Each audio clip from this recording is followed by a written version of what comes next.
আসসালামু আলাইকুম প্রিয় দর্শক, জানিয়ে দিব এখনকার আলোচিত সকল দেশীয় খবর। শুরুতেই জানিয়ে দেব সংবাদ শিরোনামগুলো। গভীর নলকূপের পরিত্যক্ত গর্তে পড়ে শিশু সাজিদের মর্মান্তিক মৃত্যু। মামলা করবেন না বাবা, আত্মগোপনের গর্ত খোঁড়া ব্যক্তি। বিএনপির যুগ্ম মহাসচিব ইমরান সালেহ প্রিন্স। ধূমকেতু কবিতার মতোই তারেক রহমান স্বদেশ প্রত্যাবর্তন করছেন। রাজশাহীর তানোরে শিশু সাজিদের মৃত্যুকূপ দেখতে দেশের বিভিন্ন প্রান্ত থেকে মানুষের ঢল। ষড়যন্ত্র আরও খারাপ হতে পারে, ভয় পেলে হবে না, নেতাকর্মীদের প্রতি বিএনপির ভারপ্রাপ্ত চেয়ারম্যান তারেক রহমানের হুঁশিয়ারি। প্রিয় দর্শক, এতক্ষণ দেখছিলেন সংবাদ শিরোনামগুলো, এখন জানাবো বিস্তারিত খবর। গভীর নলকূপের পরিত্যক্ত গর্তে পড়ে শিশু সাজিদের মর্মান্তিক মৃত্যু।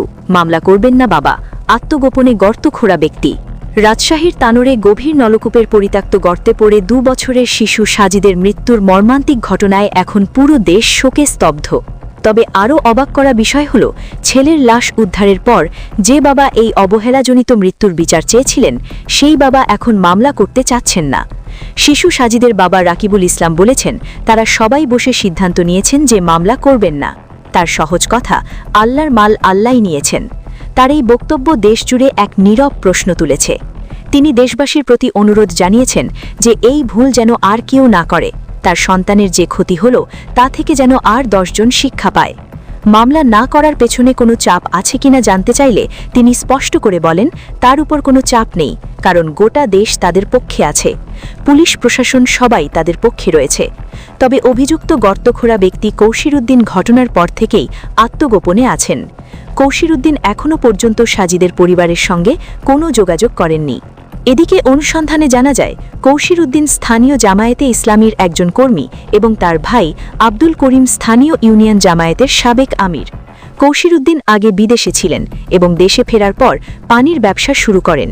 তিনি এলাকায় 5টি অগভীর নলকূপ বসান। অবৈধভাবে অন্য নামে বিদ্যুৎ সংযোগ নিয়ে এসব নলকূপ চালান তিনি। বছরখানেক আগে উপজেলার সেচ কমিটির অনুমোদন ছাড়াই তিনি আরও একটি নলকূপ বসাতে বোরিং শুরু করেন। মাটির 90 ফুট গভীরে যাওয়ার পর সেখান থেকে পাথর উঠতে থাকায় তিনি পরপর 3টি স্থানে বোরিং করান। এরপরও পানির সন্ধান পাওয়া যায়নি এবং সেই পরিত্যক্ত গর্তে পড়েই শিশু সাজিদের মর্মান্তিক মৃত্যু ঘটে। তানোর উপজেলা নির্বাহী কর্মকর্তা এবং সেচ কমিটির সভাপতি নাইমা খান বলেছেন, কৌশির উদ্দিনের অবহেলার কারণেই এমন মর্মান্তিক ঘটনা ঘটেছে। তিনি আরও নিশ্চিত করেন যে নলকূপের গর্তে পড়ে সাজিদের মৃত্যু হয়েছে, সেটির জন্য কৌশির উদ্দিন উপজেলার সেচ কমিটির কোনো অনুমোদনই নেননি। তিনি সম্পূর্ণ বেআইনি কাজ করেছিলেন। এই বিষয়ে ব্যবস্থা নেওয়া হবে কিনা জানতে চাইলে তিনি জানান, তারা সবকিছুই দেখছেন এবং অভিযুক্তের বিরুদ্ধে আইন অনুযায়ী কঠোর ব্যবস্থা গ্রহণ করা হবে। ভুক্তভোগীর পরিবার যেভাবে চাইবে সেভাবে আইনি পদক্ষেপ নেওয়া হবে বলেও তিনি জানান। বিএনপির যুগ্ম মহাসচিব ইমরান সালেহ প্রিন্স। ধূমকেতু কবিতার মতোই তারেক রহমান স্বদেশ প্রত্যাবর্তন করছেন।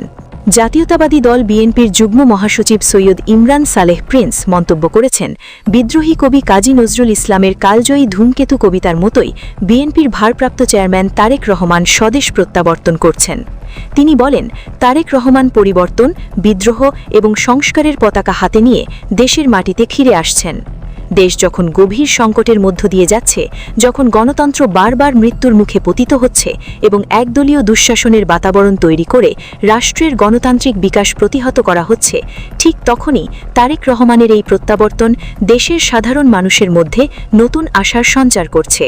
প্রিন্স বলেন, ফ্যাসিবাদের পতন এবং আইনের শাসন, স্বাধীন বিচার বিভাগ ও বহু পথ ও মতের রাজনৈতিক ব্যবস্থা গড়ে তোলার যে সংগ্রাম, সেই সংগ্রামে তারেক রহমানের ভূমিকা হবে এক আলোকবর্তিকার মতো।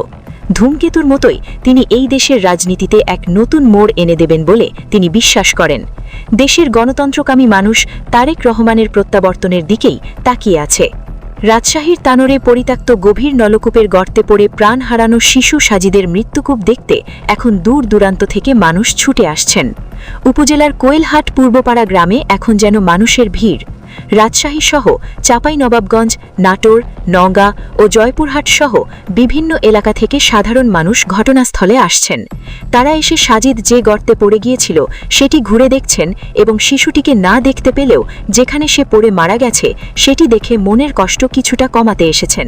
তিনি ঘটনাটিকে হৃদয় বিদারক বলে মন্তব্য করেছেন। এছাড়াও নওগাঁর নিয়ামতপুর থেকে শহীদুল ইসলাম তার স্ত্রী সন্তান নিয়ে ভোরে রওনা দিয়ে এসেছেন। এমনকি মেহেরপুরের মুজিবনগর থেকেও যুবক সাকিবুল হাসান তার মা বাবাকে নিয়ে এই মর্মান্তিক ঘটনা দেখতে এসেছেন। তারা বলছেন, এই ঘটনায় পুরো দেশে ব্যাপক আলোড়ন তৈরি হয়েছে, তাই নিজেকে আর ধরে রাখতে পারেননি। দেখে একটু মানসিক প্রশান্তি পাচ্ছেন, কিন্তু ছোট্ট শিশুটির জন্য তাদের অনেক কষ্ট হচ্ছে। তারা আল্লাহর কাছে প্রার্থনা জানান যেন আল্লাহ শিশুটির বাবা মা এবং সবাইকে মাফ করে দেন। টানা ৩৩ ঘণ্টা শ্বাসরোধকর অভিযানের পর ৫০ ফুট গভীর থেকে শিশুটিকে উদ্ধার করা হয়েছিল। উদ্ধারের পর উপজেলা স্বাস্থ্য কমপ্লেক্সে নেওয়া হলে চিকিৎসক শিশুটিকে মৃত ঘোষণা করেন। এই করুণ মৃত্যু দেশের মানুষের মনে গভীর রেখাপাত করেছে। ষড়যন্ত্র আরও খারাপ হতে পারে, ভয় পেলে হবে না। নেতাকর্মীদের প্রতি বিএনপির ভারপ্রাপ্ত চেয়ারম্যান তারেক রহমানের হুঁশিয়ারি। ষড়যন্ত্র থেমে নেই, এমন মন্তব্য করে বিএনপির ভারপ্রাপ্ত চেয়ারম্যান তারেক রহমান নেতাকর্মীদের সতর্ক করে বলেছেন, এই ষড়যন্ত্র এখনই থামবে না, বরং আরও খারাপ হতে পারে। তিনি জোর দিয়ে বলেন, আমাদের ভয় পেলে চলবে না এবং আতঙ্কগ্রস্ত হলে চলবে না। নেতাকর্মীদের উদ্দেশ্যে তিনি স্মরণ করিয়ে দেন যে নির্বাচন সহজ হবে না বলেই তিনি আগে বলেছিলেন, এবং গত কয়েকদিনের ঘটনা, বিশেষ করে চট্টগ্রামের একটি ঘটনা এবং ঢাকায় 2 প্রার্থীর ওপর গুলিবর্ষণের মতো ঘটনা প্রমাণ করছে তার কথা সত্য হচ্ছে। তিনি মতপার্থক্য কমিয়ে এনে সবাইকে ঐক্যবদ্ধ হওয়ার আহ্বান জানান। তিনি বলেন, আমরা যদি নিজেরা ঐক্যবদ্ধ না হই তাহলে এই দেশ ধ্বংস হয়ে যাবে। তারেক রহমান দেশের সাধারণ গণতন্ত্রকামী মানুষকে ঐক্যবদ্ধ করার এবং সাহস যোগানোর গুরুত্ব তুলে ধরেন। তিনি বলেন, আমরা যত ঐক্যবদ্ধ হব, আমরা যত সামনে এগিয়ে আসব এবং যে কোনো মূল্যে নির্বাচন হবে, এই পরিস্থিতি যত আমরা তৈরি করব, ষড়যন্ত্রকারীরা তত পিছু হটতে বাধ্য হবে। তিনি দাবি করেন, ষড়যন্ত্রকারীদের পিছু হটানোর ক্ষমতা এবং শক্তি একমাত্র বিএনপির কাছেই আছে। দেশের ইতিহাসের দিকে ইঙ্গিত করে তিনি বলেন, প্রত্যেকবার দেশকে ধ্বংসের হাত থেকে বিএনপি উদ্ধার করেছে। তিনি শহীদ জিয়াউর রহমান এবং দেশনেত্রী বেগম খালেদা জিয়ার নেতৃত্বের কথা বলেন। দেশ যখনই ধ্বংসের দ্বারপ্রান্তে গিয়ে পৌঁছেছে, তখনই তারা খাদের কিনারা থেকে দেশকে আবার বের করে নিয়ে এসেছেন। চট্টগ্রামে এবং ঢাকায় ভোটের প্রার্থীর ওপর গুলিবর্ষণের ঘটনা নিয়ে তিনি বলেন, এই ঘটনা দিয়ে কেউ কোনো ফায়দা লোটার চেষ্টা করছে বলে মনে হয় না। তিনি স্পষ্ট করে বলেন, এখন আর ঘরে বসে থাকার সময় নয়। তিনি সবার সহযোগিতা চেয়ে বলেন, এই যুদ্ধে জিততে হবে এবং এই যুদ্ধে জেতার সবচেয়ে বড় সহযোগী হল বাংলাদেশের জনগণ। বাংলাদেশের জনগণকে সাথে নিয়েই এই যুদ্ধে জিততে হবে, এর কোনো বিকল্প নেই।